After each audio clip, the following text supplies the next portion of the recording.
Hi parents, welcome to Back to School Night in U.S. History 7 class. I'm Corey Walker, I'm your child's history teacher. I really apologize about not being able to make it there tonight, and I've just been out sick for the last 2 days and still not feeling well at all. I know some of you are thinking I might have stayed home to catch the NFL football game tonight, but that's not the case. Although I have Julio Jones and Jay Ajayi on my fantasy team, but I'll be in bed long before the game starts. I'm going to walk you through just some of the things I was going to explain if I was there. First of all, a little bit about me. This is my 10th year at Lake Braddock, and you see here I taught at a couple other schools, Kilmer Middle School and Johnson City Middle School in New York. I am originally from upstate New York, which is where I went to school, and I grew up outside of Utica. I know that there's a few of my students this year that said that their parents were from upstate New York too, so that's pretty cool. And these are my kids right up here. This is Landon and Giada. Landon's in second grade and Giada's in kindergarten now at Orange Mountain Elementary. And that's my wife and I at a Redskins game. So some of the things that your child's going to be learning in history class this year, basically it's the second half of American history, so right from where they picked up last year. We do begin with some geography, and hopefully your child has been studying some big giant maps that I gave them, practicing their 50 states. And then we go into Reconstruction, followed by new challenges for African Americans after the Civil War. Westward expansion rounds up our first quarter, and that quarter we're going to be getting a project. I'll talk more about what kind of project that is in a little bit. Second quarter, you can kind of browse through there.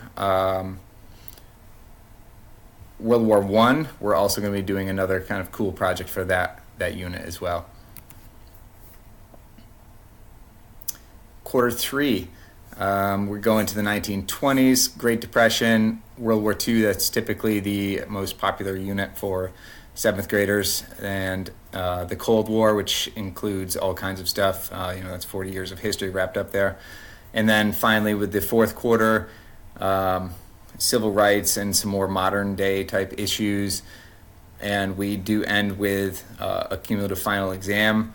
What's not on here, though, is an SOL. They actually did away with the U.S. History 7 SOL like 5 or 6 years ago, so that gives us a lot of freedom throughout the year to kind of do different things.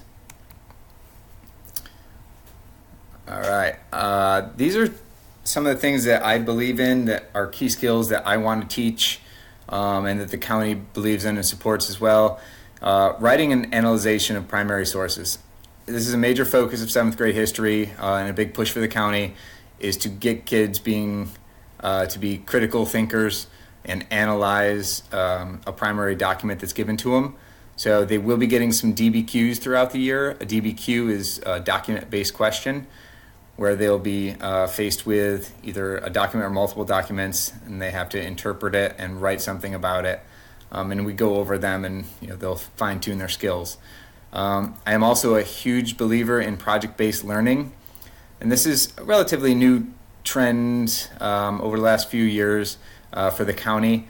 And I am currently like one of the mentor leaders for Fairfax County with the PBL program that we have here, and it's just a way of bringing information to students through having students create a product, and they learn about a topic that way. It works on Portrait of Graduate Skills, which you guys can see here. I'll list down here if you're not familiar with them. Portrait of Graduate Skills, these are just skills that we want, Fairfax County wants students to be able to have when they graduate. The PBL model really focuses on getting students to work on the skills. And these are life skills that you would want any kid to have. So they will be getting projects. Like I said, the first project is going to be at the end of this month, where they're going to be working in a group and working to create a product while learning about westward expansion. And I'm typically not a good, big fan of group projects, or at least I wasn't anyway, because I was always worried about how, one kid might slack off a little bit, and the other kid does all the work, and how does the grades kind of balance out? But I've figured out lots of ways over the last couple of years working with this, that everything is well worth it, and I'm pretty sure your child's going to like what we do. So some of the technology. I use Blackboard. I keep up to date with that regularly, and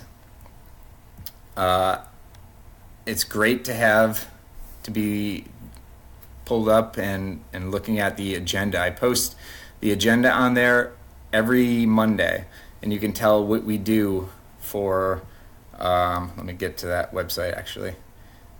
So you can tell what we do for the week by looking at the agenda. So this is our History 7 website, or mine, and Purple Day classes, you just have to know, as it says right here, make sure you're looking at the right day, know whether your child has a Purple Day or a Gold Day history class, and you see this is what we're doing in class, this is what they have for homework. And they have a whole bunch of map quizzes coming up. Like I said, I hope they've been studying. And going down even further, although some of this changed since I was out sick again today. All right. I also wrote down, use your child's login information because it's better. You have a restricted parent view if you have your own Blackboard account. If you use their information, you can have the same access to everything else, obviously. So I would get them to tell you their username and password, and then just log in with them. You'll be able to see everything a little bit better. All right, some other technology. So our textbook this year is called Discovering Our Past. The book link is found on Blackboard. We have a hard copy version, but they only gave us a class set. So in like extreme circumstances that somebody would need a hard copy version, I'd appreciate just emailing me and explaining the situation, and then I can probably find another hard copy textbook for them to take home. Honestly, I don't use the textbook that much at all. Maybe like 3 or 4 times a year, and a couple times in class. So it's usually not that big of a deal. Google Classroom. I do have a Google Classroom account set up. The students are going to get their accounts probably at the beginning of next week. And I use that to collect some assignments. It's pretty user-friendly, and they'll probably be fine with that even if they've never even used it. Apps and general phone use. So I did write down or put some images on here of some of the apps that I do like to use. The bottom line here is if your child doesn't have a device, though, don't let them talk you into saying Mr. Walker needs me to have an iPhone or something, because I don't. We have a brand new set of mobile labs. They work really well. They load fast, and they can use that. Everything we do on the phone can easily be done on the computer that we have.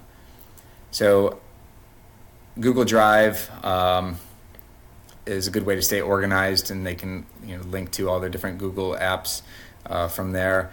YouTube, we are going to be using YouTube in a couple situations. And I understand maybe some of you don't want them to have YouTube. We'll mostly be using YouTube when it gets to be World War I time, and if you have any questions, you can always email me about it, but I'll let them know. Flipgrid is a video app where they can record responses, and then they can post it to this website. It's pretty cool, and they give interactive feedback and everything. The My Homework app is an app that I discovered that is good for just keeping track of homework digitally. If your child is not real great about writing things down, they might want to look into that if they do like to use their phone a lot to write things down. And then the Blackboard app. Honors, if your child has me for 2nd or 5th period, they're in my honors class. These are my major differences that I can say for honors. It's just higher expectations. I grade harder. I expect more work out of them. The writing is more writing intensive, pretty much across the board. I do some varied assignments and varied projects. We also have different class discussions based on how the class kind of leads the the discussion. All right, and grading. So you all have access to SIS parent view, and students have access to SIS student view. This allows you to, well, like I wrote there, stalk your child's every move or non-move.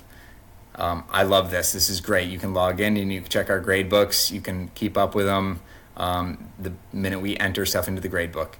So you can check that at any point. I encourage it. That the address is right up here to get onto your parent view. And I also email grades every other Wednesday in case you are, for whatever reason, just not checking or like the emails pushed to you. I do email every Wednesday grade reports. All right, I apologize I wasn't there again. Hopefully this gave you some information, and please don't hesitate to email me if you have any questions. Thank you.